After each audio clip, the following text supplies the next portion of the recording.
Nos hemos congregado en la casa del Señor este sábado a las 10 de la mañana para celebrar la Eucaristía en honor de Santa Teresa de Calcuta. La idea es pedir al Señor algo básico y pídeselo con verdadera fe. Señor, mírame como la miraste a ella. Enamórate de mí como de ella te enamoraste. Permite que yo pueda fijar mis ojos en ti como ella lo hizo y tomar la sabia decisión de seguirte siempre como ella la tomó, de consagrarme a tu nombre.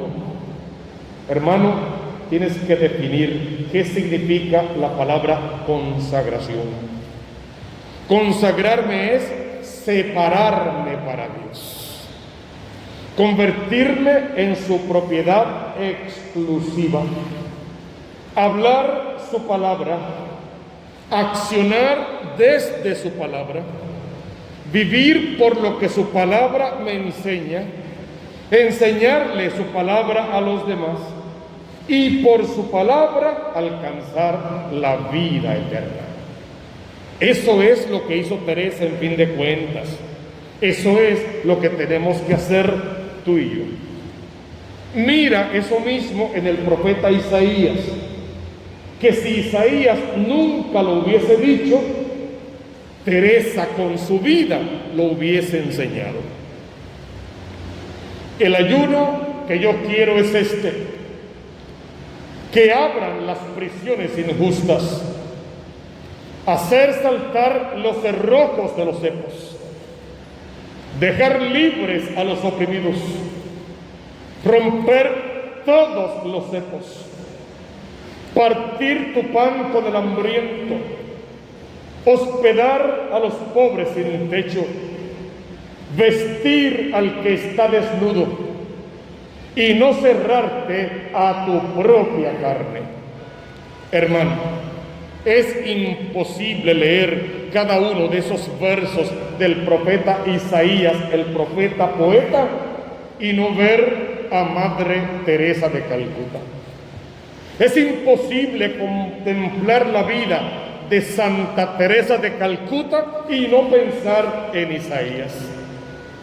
Porque la grandeza de Teresa no estriba en las grandes obras literarias que escribió, sino en la vida de santidad que vivió y dejó como legado, no solo para las hermanas que se consagran en su convento, sino para cada católico práctico, cada cristiano que se respete, vivir no solamente lo que hoy enseña Isaías, sino lo que Madre Teresa de Calcuta, Santa Teresa de Calcuta, dijo con su vida que se podía hacer, que no era fácil, pero aún siendo difícil se puede hacer, que asusta a veces el solo pensarlo y comprometerse, que da miedo irse a la aventura de consagrarse de esta manera a Dios.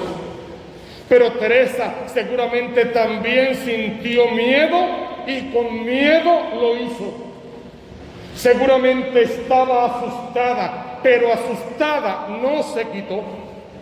Y quizá más de una vez llegó a pensar que sería imposible, pero vio lo que era su limitación y el poderío de Dios y se lanzó a la aventura de la fe y lo hizo no porque era Teresa, sino porque Dios estaba con ella y ella estaba con Dios, porque ese es el binomio perfecto. Dios lo promete y Dios lo va a hacer. ¿En quiénes? En aquellos que a Él se entreguen como sus servidores y como los administradores de sus misterios, nos va a decir San Pablo. ¿En quién lo va a hacer? En Teresa, en cualquiera de nosotros que se disponga, que diga: aquí estoy, Señor, para hacer tu voluntad, y que empiece a hacerlo desde su condición humana limitada, pero entregado completamente a la obra del Rey de Reyes, del Dios de dioses y del Señor del señorío. Te invito para que leas el resto de la lectura en tu casa, y leyéndola en tu casa del capítulo 58 de Isaías, vayas viendo en cada verso la obra de Teresa de Calcuta y el reto que Dios también te presenta a ti. Y cómo cantaba el salmo responsorial de hoy: bendigo al Señor en todo momento. Los que han leído y conocen la vida de Teresa saben que fácil no fue. Saben que Teresa también tenía su carácter. De hecho, por ese carácter fue que logró tantas cosas buenas. Y saben que el demonio, como león rugiente, también la zarandeó varias veces. Sin hablar mal de nadie, aún algunos obispos y sus propias superioras de vez en cuando le pusieron el pie. Pero eso sin hablar mal de las monjitas que son santas. Y entonces, ante esa situación, ni se puso a llorar, ni se victimizó, ni se puso por encima de ellas con altanerías. Confió y esperó, porque no era el día de Santa Teresa, es el día de Dios. Y porque muchísimas veces rezó este salmo en el oficio: bendigo al Señor en todo momento. Su alabanza está siempre en mi boca. Mi alma se gloría en el Señor, y los humildes lo escuchan y se alegran. Los ojos del Señor miran a los justos, sus oídos escuchan sus gritos, pero el Señor se enfrenta a los malhechores para borrar de la tierra su memoria. Cuando uno grita, el Señor lo escucha y lo libra de todas sus angustias. El Señor está cerca de los atribulados, salva a los abatidos. Teresa seguro conocía este salmo de memoria. Solo que a veces, cuando leo su historia, no sé si ella conocía este salmo de memoria o con su vida escribió este salmo para la generación presente. Hay 1000 historietas que contar sobre Teresa, la que me gusta más, así parafraseada.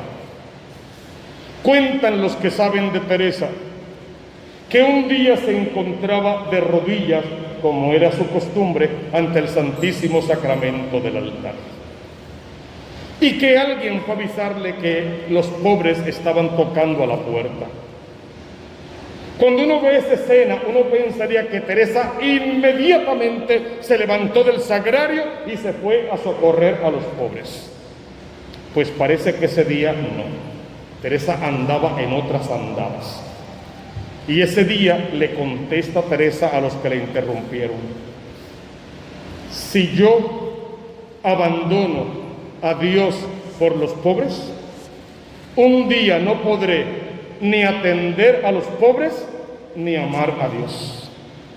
Porque solo se puede amar y atender a los pobres desde el amor a Dios y la atención en oración al Santísimo Sacramento del altar. No fue Teresa, no es Teresa, es Dios obrando en el alma que permite que Dios obre de esa manera. Entonces este salmo, y quizá uno mejor, podemos decir en una forma de hablar, que Teresa lo escribió con su vida. La segunda lectura de hoy, de la primera carta del apóstol San Juan, capítulo 4, versos 7 al 16. Si no nos amamos los unos a los otros, si nos amamos los unos a los otros, Dios permanece en nosotros. ¿Qué más explicación podemos dar? Si es lo cotidiano de la vida y es el mandamiento principal. Pero miren el Evangelio de hoy, no en todos sus signos, porque son demasiados. Cuando el Hijo del Hombre venga en su gloria y todos los ángeles con él, se sentarán en el trono de su gloria y serán reunidas ante él todas las naciones, y separará a unos de otros, como un pastor separa a las ovejas de las cabras. Y el signo es que pondrá unos a la derecha, otros a la izquierda. Y el tópico central es el hermano, lo que hiciste por el hermano. Porque lo que por el hermano hiciste, por Dios lo hiciste. Y lo que por el hermano no hiciste, a Dios dejaste de hacérselo. Entonces uno se preguntaría, y en fin de cuentas, ¿qué es lo que tengo que hacer con el hermano? Y cuando uno empieza a leer psicología y filosofía, te dicen 10 cosas, 20 cosas que debes hacer por el hermano, y te cargan con cosas para hacer. Cuando el psicólogo por excelencia, el mejor psiquiatra, dijo que solo tenemos que hacer una cosa por el hermano. Y Teresa lo puso en palabras tan hermosas que es imposible no hacerlo. Amar, y amar hasta que duela. Y cuando duela, amar más. Y mientras más duela, seguir amando. Y ya sabemos la consigna. Tú y yo solitos no podemos, pero para Dios nada hay imposible.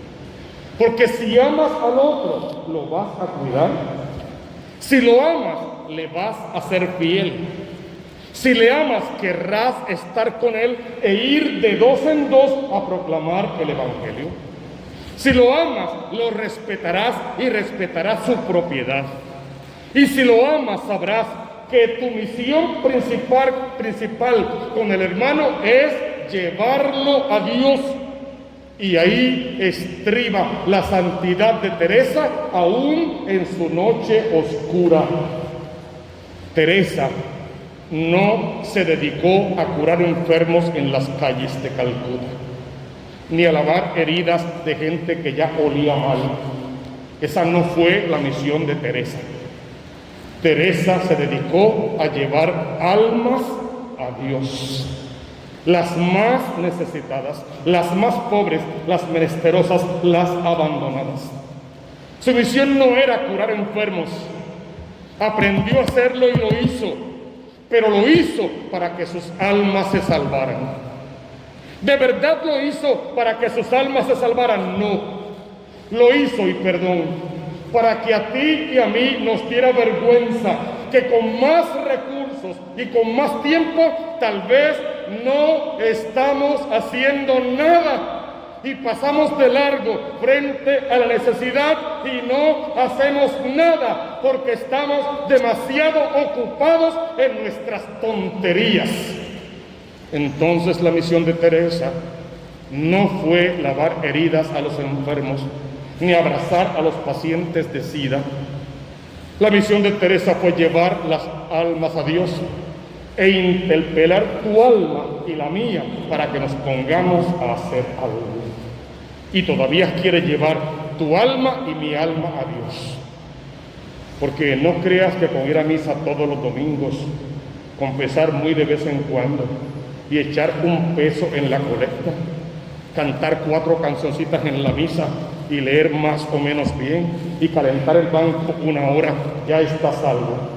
Si así fuera, esto es pan comido. Pero es una consagración, que lo que cantaste lo vivas, y si no, no cantes. Que lo que leíste sea palabra de Dios y lo pongas en práctica. Y que no estés calentando el banco, sino preparando el alma para Dios.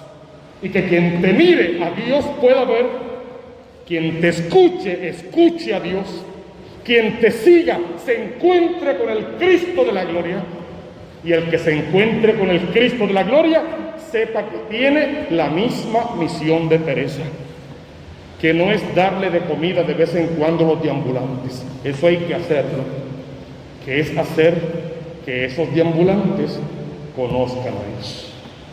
Quizá deberíamos comenzar otra vez y empezar afuera haciendo una fila para que todos, empezando por mí, vayamos al sacramento de la confesión, para confesar el pecado que más cometemos y que no confesamos.